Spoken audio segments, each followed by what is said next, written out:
Damai sejahtera Allah yang melampaui segala akal, itulah yang menguasai hati dan pikiran saudara-saudara di dalam Kristus Yesus Tuhan kita. Amin. Firman Tuhan bagi kita pada Minggu Palmarum hari ini tertulis dalam kitab Yohanes pasal yang ke-12 ayat 12 sampai ayat 19. Saya membacakannya. Keesokan harinya ketika orang banyak yang datang merayakan pesta mendengar bahwa Yesus sedang di tengah jalan menuju Yerusalem, mereka mengambil daun-daun palem dan pergi menyongsong dia sambil berseru-seru, "Hosana, diberkatilah dia yang datang dalam nama Tuhan, Raja Israel." Yesus menemukan seekor keledai muda, lalu ia naik ke atasnya. Seperti ada tertulis, "Jangan takut, hai putri Sion. Lihatlah, rajamu datang, duduk di atas seekor anak keledai." Mula-mula murid-murid Yesus tidak mengerti akan hal itu. Tetapi sesudah Yesus dimuliakan, teringatlah mereka bahwa nas itu mengenai dia, dan bahwa mereka telah melakukannya juga untuk dia.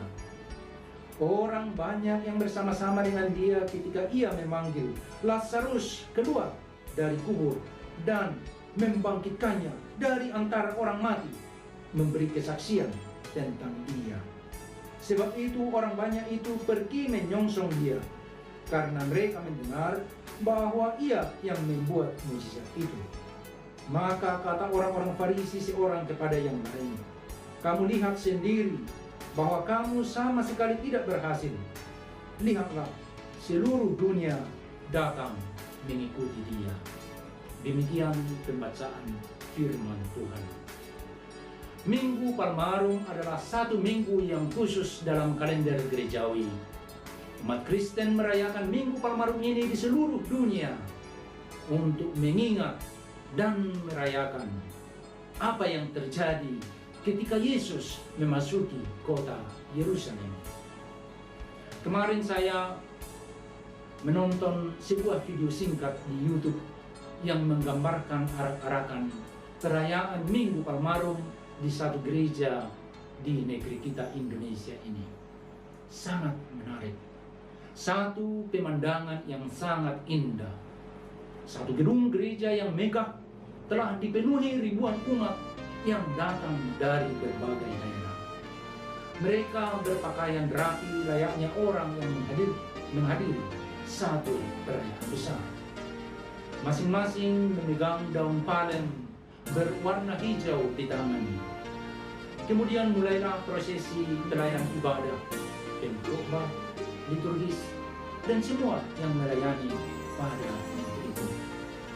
Prosesi diiringi nyanyian, "Yerusalem, lihatlah Raja." Ini sangat tepat menggambarkan apa yang terjadi pada Minggu Palmarum. Yesus memasuki Yerusalem dan disambut dengan sukacita. Bahkan umat Tuhan menggunakan daun palma, pakaian, dan apapun yang mereka dapat pergunakan, menunjukkan sukacita besar menyambut sang raja. Lagu tersebut menyingkapkan isi hati dan kerinduan penduduk Yerusalem.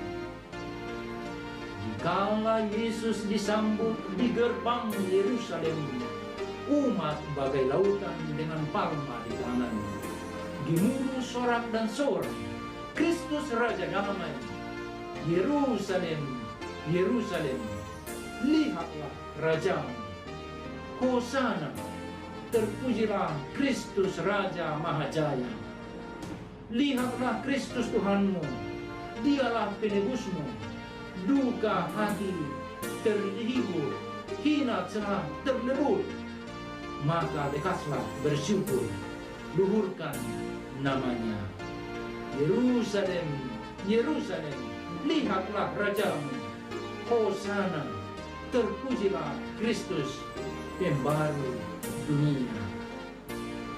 Sesungguhnya itulah yang terjadi di Yerusalem ketika Yesus memasuki pintu gerbang kota itu, menaiki keledai. Simon Petrus dan murid-murid yang lain mengikutinya dari belakang. Penduduk kota Yerusalem menyambut raja mereka, memasuki kota dengan beragam harapan. Kebebasan dari kekuasaan Romawi, damai sejahtera, kemakmuran, masa depan yang indah. Raja yang mereka nanti-nantikan adalah raja yang gagah perkasa, layaknya seorang pahlawan yang membebaskan mereka dari cengkraman penjajah dan penindas. Perayaan seperti itulah yang kita harapkan terjadi hari ini juga di gereja kita masing-masing. Kita pasti merindukan umat yang memenuhi gedung gereja, bahkan sampai ke halaman gereja untuk menyambut prosesi para hamba Tuhan. Kita merindukan umat Tuhan dengan senyuman, bahkan dengan sorak-sorai berkata, Hosana, diberkatilah dia yang datang dalam nama Tuhan. Dan dengan sukacita berdiri sebelum ibadah dimulai di dalam nama Allah Bapa dan nama anaknya Tuhan Yesus Kristus dan nama Roh Kudus yang menciptakan langit dan bumi. Kita menginginkan itu benar-benar sebagai perayaan besar. Namun saudaraku, itu tidak mungkin. Hari ini perayaan seperti itu mustahil. Bahkan mayoritas dari umat Kristen di seluruh dunia hari ini tidak pergi ke gereja. Social distancing, physical distancing. Ini instruksi dari pemerintah. Ini arahan dari para ahli. Dan ini yang kita yakini yang terbaik kita lakukan saat ini dalam perang melawan virus corona COVID-19. Bagaimana melindungi diri sendiri, keluarga, teman, dan sesama. Bagaimana supaya jangan tertular dan menularkan virus corona kepada orang lain. Partisipasi setiap orang diharapkan dengan disiplin melakukan social distancing. Stay at home, work at home, pray at home. Jangan bersalaman dan jangan menyalahkan orang lain. Lebih banyak berdoa, berefleksi, melakukan aksi solidaritas sesuai dengan kemampuan. Yesus memasuki Yerusalem. Dia disambut dengan sorak-sorai, diilu-ilukan sebagai seorang raja dengan daun palma di tangan. Apakah itu yang diharapkan Yesus? Tidak, sama sekali tidak, saudara. Karena Yesus tahu betul apa tujuannya pergi ke Yerusalem. Yesus pergi ke Yerusalem demi satu misi mulia, demi saudara, demi saya, demi kita semua, demi dunia ini. Yesus tahu betul bahwa dia pergi ke Yerusalem adalah pemenuhan nubuatan tentang Mesias anak Allah sebagaimana dinyatakan dalam kitab Yesaya dan kitab-kitab lain dalam perjanjian lama. Dan Yesus sendiri sebelumnya telah mengungkapkan kepada murid-muridnya. Katanya, sekarang kita pergi ke Yerusalem dan anak manusia akan diserahkan kepada imam-imam kepala dan ahli-ahli Taurat. Dan mereka akan menjatuhi dia hukuman mati. Dan mereka akan menyerahkan dia kepada bangsa-bangsa yang tidak mengenal Allah, supaya ia diejek, disesat, disiksa, dan disalibkan. Yesus sudah membayangkan apa yang akan terjadi. Yesus telah mengetahui apa yang akan terjadi. Yesus telah mengetahui apa yang ada di benak orang-orang Farisi, ahli-ahli Taurat, penguasa-penguasa yang tidak menginginkan kehadiran Yesus. Jadi untuk apa daun palma? Untuk apa sorak-sorai Hosana, Hosana Raja Damai? Mereka salah kaprah, salah memahami akan Raja yang mereka sambut itu. Banyak dari antara mereka yang kecil kehilangan harapan, bahkan tidak jarang yang putus asa. Mengapa? Ternyata raja yang memasuki Yerusalem bukanlah raja seperti yang mereka harapkan dan bayangkan. Bukanlah seperti yang diharapkan dunia ini. Dia naik keledai, bukan naik kuda perang. Dia lemah lembut, bukan gagah perkasa. Dia adalah hamba yang menderita, seperti dinubuatkan oleh Nabi Yesaya. Aku memberi punggungku kepada orang-orang yang memukul aku, dan pipiku kepada orang-orang yang mencabut janggutku. Aku tidak menyembunyikan mukaku ketika aku dinodai dan diludahi.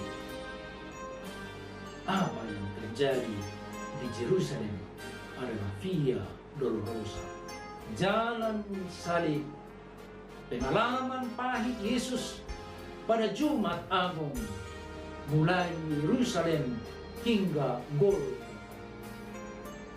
Dia disiksa, dihina, diejek, diludahi, dan dari tubuhnya mengalir darah yang menguduskan saudara dan saya, yang menguduskan kita semua. Yesus menjalaninya dengan sempurna, tanpa cacat dan tanpa celah.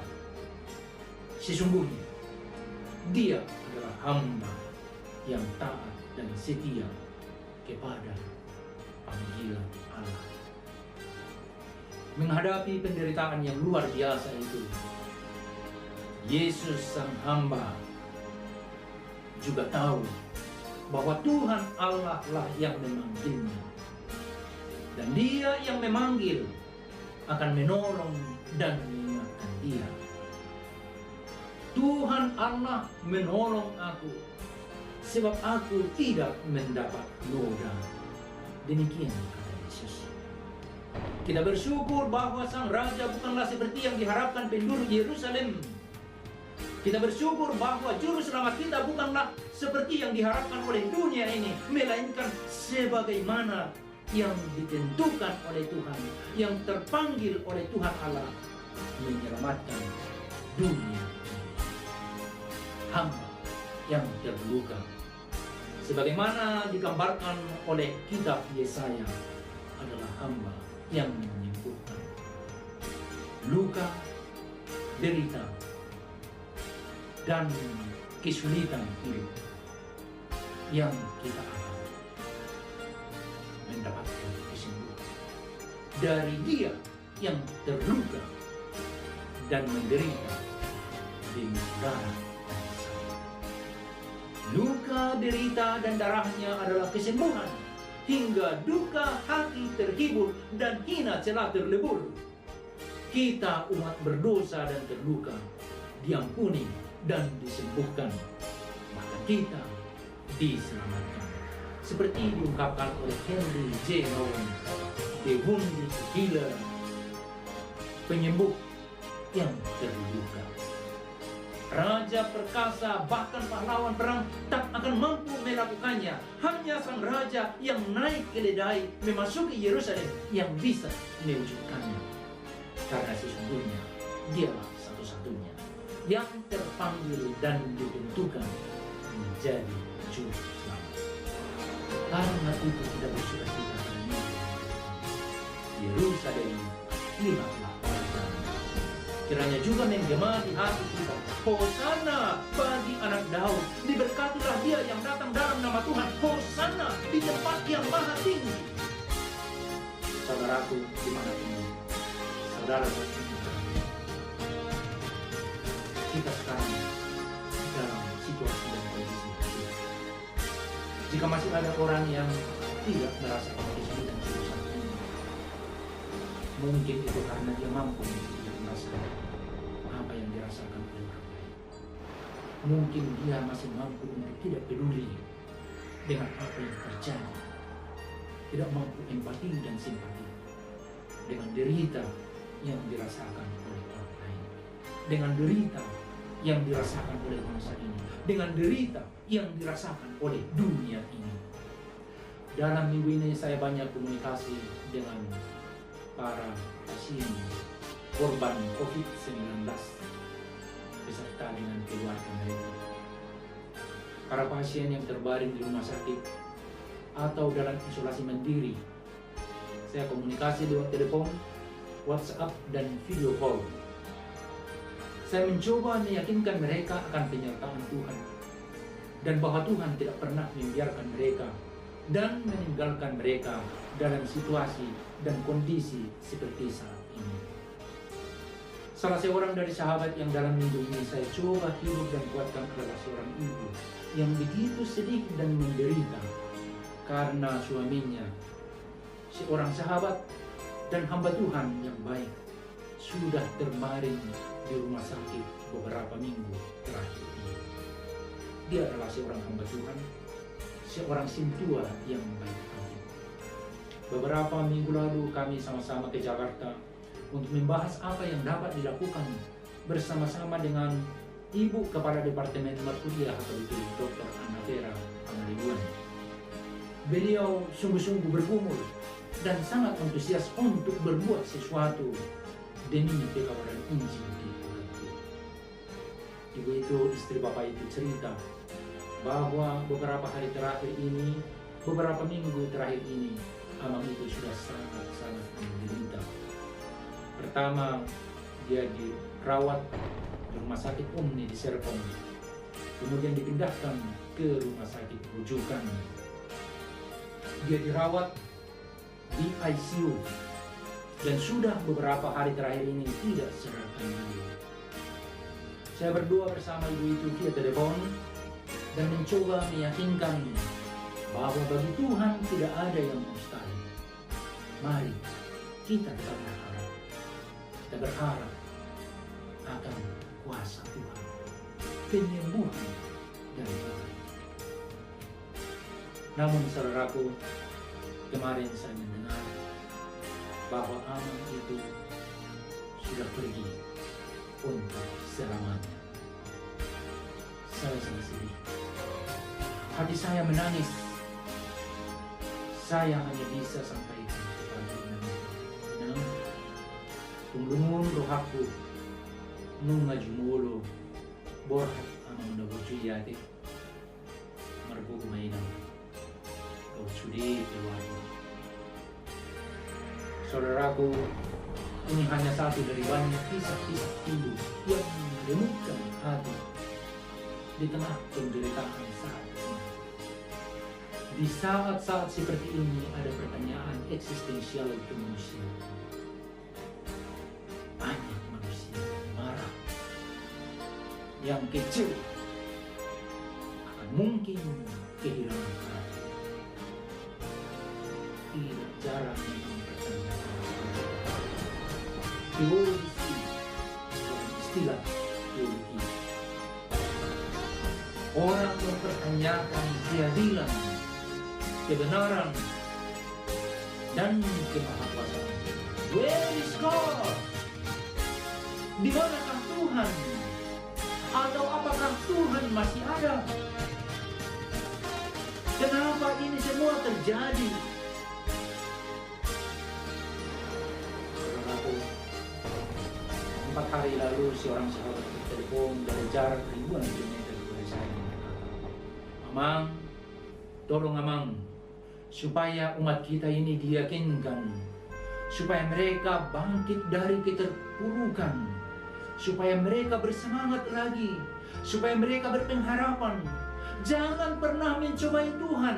Bahkan Amang itu usulkan agar hamba-hamba Tuhan diperlengkapi dengan alat perlindungan diri APD, supaya pergi melakukan pastoral kepada para pasien yang saat ini terbaring di rumah sakit atau dalam isolasi mandiri. Ini satu pikiran yang sangat berharga. Saya juga sudah mendiskusikan ini dengan pengurus Satgas COVID-19 dalam rapat kami melalui video conference hari Kamis yang lalu. Tetapi menurut para ahli, dokter yang tergabung dalam Satgas ini menyatakan itu tidak dimungkinkan sesuai dengan standar pengamanan dan pencegahan penularan virus corona.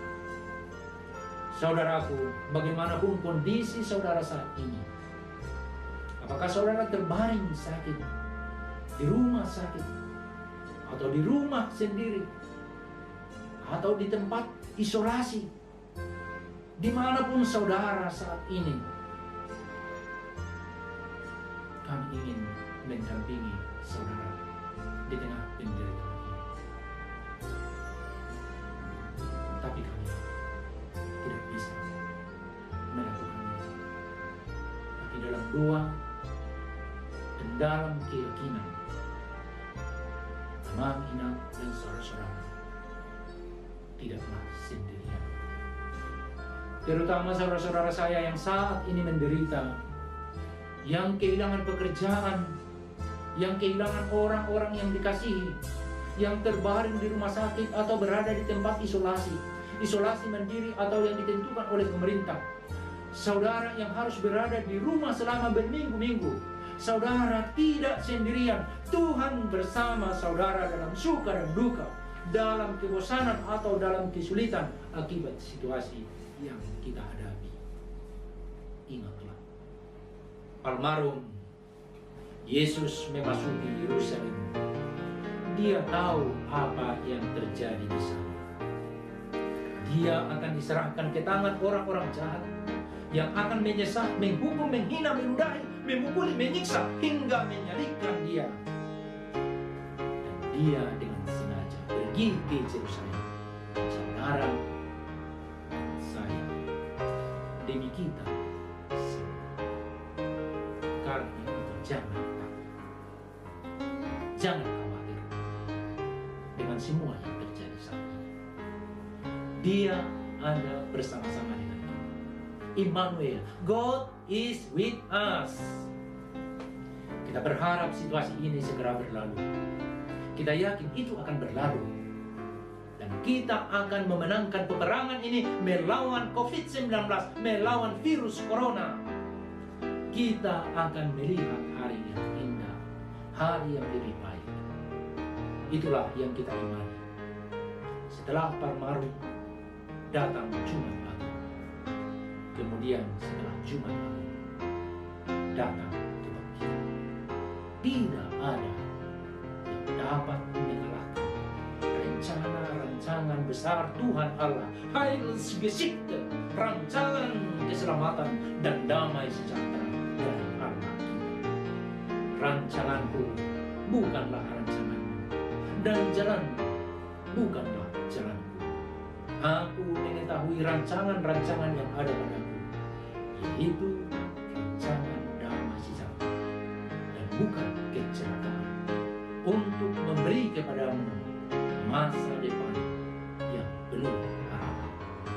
Karena itu saudaraku, bagaimanapun situasi saudara saat ini, dimanapun saudara saat ini, bersukacitalah karena Tuhan memiliki rancangan dan rancangan indah bagi saudara, bagi saya, bagi kita semuanya, dan bagi